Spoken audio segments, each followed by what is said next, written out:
நம்மை பரலோகத்திற்குரியவர்களாய் மாற்றிக்கொண்டார். நம்மை பிதாவினுடைய சொந்த குமாரர்களாய் மாற்றிருக்கிறார், குமாரத்திகளாய் மாற்றிருக்கிறார். ஏன் பயப்படுறீங்க? ஏன் கலங்குறீங்க? ஏன் தூக்கமின்மை உங்களுக்கு? ஏன் போராட்டம் உங்கள் வாழ்க்கையில்? நான் எப்படி தகப்பனுடைய குமாரனாய் இருக்கிறேனோ அதே போல என்னுடைய இரத்தத்தினாலே கழுவப்பட்ட என்னை விசுவசிக்கிற நானே திரியேக தேவன், நானே வழியும் சத்தியமும் ஜீவனாக இருக்கிறேன், நானே உங்களுடைய மீட்பர் என்பதை நீங்கள் அறிந்திருக்கும் பொழுது ஏன் கலங்குகிறீர்கள்? அதுவும் நான் போட்டில் இருக்கிறேன், நான் இருக்கிறேன், நீங்கள் ஏன் கலங்குறீங்கன்னு கேட்குறாரு. அதே போல் அவர் வைத்திருந்த தலையணை தேவனுடைய பரிசுத்தமும் தேவனுடைய கட்டுப்பாட்டில் தான் இந்த பூமியும் மனிதர்களும் அண்ட சராசரங்களும் இருக்கிறது. அவர் அந்தரத்தில் பூமியை தொங்க விட்டு இருக்கிறார் என்ற அந்த விசுவாசத்தோடு அவர் தூங்கினார். அவர் பயன்படுத்திய தலையணை அதுவாக இருக்கிறது. அது மாத்திரமல்ல, சங்கீதம் 3ஆம் அதிகாரம் 5-6 வசனங்கள் நம்ம இதில் கொஞ்சம் ரிவர்ஸில் படிக்க போகிறோம். 6-5 வசனங்களை படிப்போம். இது இன்னும் கூட கருத்துக்களை வெளிப்படுத்தக்கூடியதாக இருக்கும்.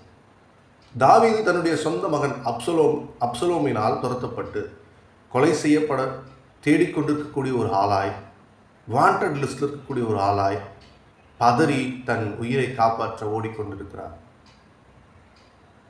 மிகுந்த கஷ்டம், இதெல்லாம் மிகுந்த கஷ்டம். சொந்த பிள்ளைய, பாலூட்டி வளர்த்த பிள்ளைய, மார்பிலும் தோளிலும் சுமந்த பிள்ளைய, ராஜாவினுடைய பிள்ளையாய் வளர்த்த தாவீது தன் மகனினால் அரசாட்சியை இழந்து, தன் மகனினால் தன் குடும்பத்திற்கும் தனக்கும் பேரிடர், பெரிய ஆபத்து இருக்கக்கூடிய ஒரு சூழ்நிலையில் அவர் ஜெபிக்கிறார். அவருடைய ஜெபம் எப்படிப்பட்டதாக இருக்கிறது என்பதை நீங்கள் அறிந்து கொள்ள வேண்டுமானால் இந்த சங்கீதம் 3ஆம் அதிகாரம் முழுமையுமாய் நீங்கள் படித்தீர்களானால் அவர் எப்படி ஜெபிக்கிறார் என்பதை உங்களால் காண முடிகிறது. இதில் அவர் பயன்படுத்தின தலையணை, இயேசு கிறிஸ்து பயன்படுத்தின அதே தலையணையை போல இங்கு தாவீதும் தலையணை பயன்படுத்துகிறார். இது பழைய ஏற்பாட்டில் அவர் பயன்படுத்தின தலையணையாக இருக்கிறது. சங்கீதம் 3ஆம் அதிகாரம் 6ஆம் வசனம், எனக்கு விரோதமாய் சுற்றிலும் படையெடுத்து வருகிற 10,000 பேருக்கும் நான் பயப்படேன். அதாவது அவரை கொல்ல 16,000 பேர் அவரை சுற்றிலும் அவரை தேடிக்கொண்டிருக்கிறார்கள். அவர்களுக்கு மத்தியில் அவர் இருக்கிறார். அவர் கண்டுபிடிச்சா அவர் என்ன வேணாலும் செய்ய வாய்ப்பு இருக்கிறது.